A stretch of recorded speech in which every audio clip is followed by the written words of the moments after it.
Welcome to another mouth-watering episode of Foodology. Today, we're diving into the world of comfort food with a classic dish that's perfect for using up those leftovers: easy roast beef hash. The best part about this dish? It's incredibly easy to make and customizable to your liking. You can add your favorite herbs, spices, or veggies to really make it your own. Plus, it's a fantastic way to reduce food waste and save some money in the process. So, let's get cooking, shall we?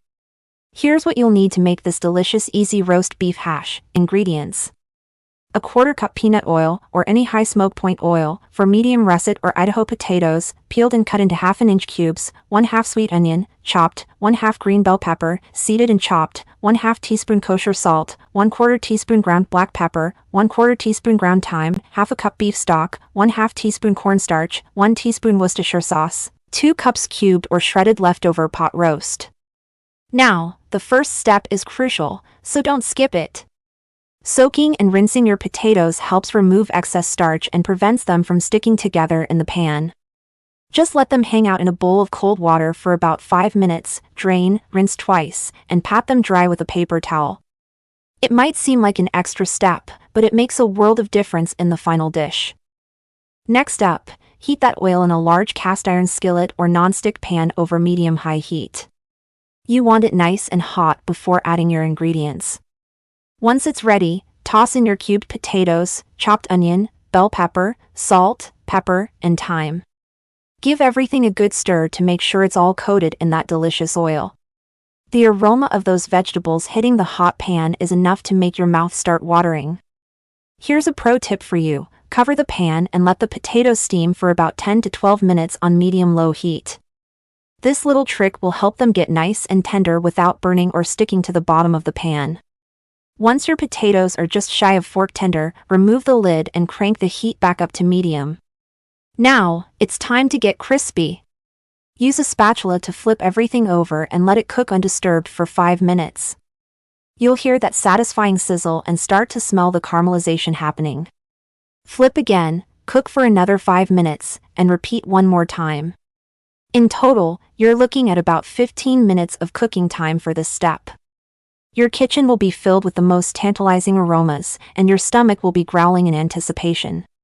You'll know your potatoes are done when they're golden brown and crispy on the outside, but soft and fluffy on the inside. It's a texture combination that can't be beat.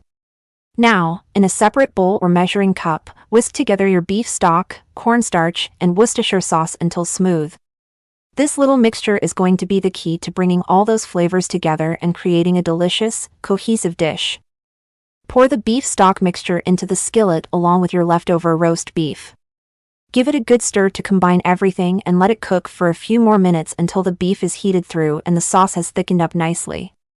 The smell of that savory beef mingling with the crispy potatoes and aromatic vegetables will have your mouth watering and your family members rushing to the kitchen to see what's cooking.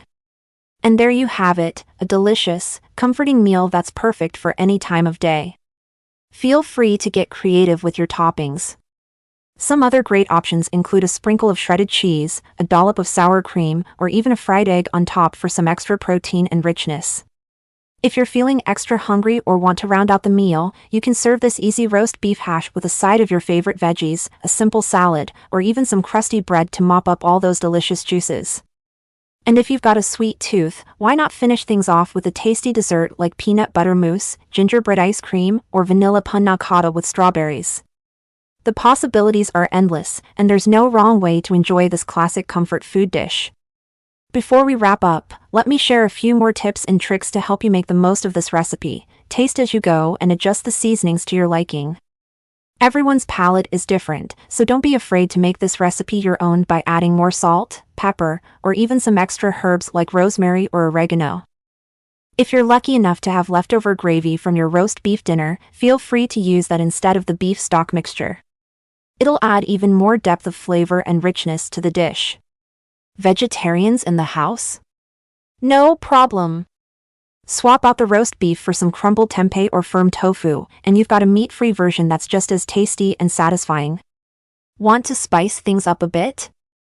Add some diced jalapenos, a pinch of cayenne pepper, or your favorite hot sauce for a kick of heat that'll wake up your taste buds. Thank you for joining us today. If you found this video helpful, don't forget to like, share, and subscribe for more insightful content.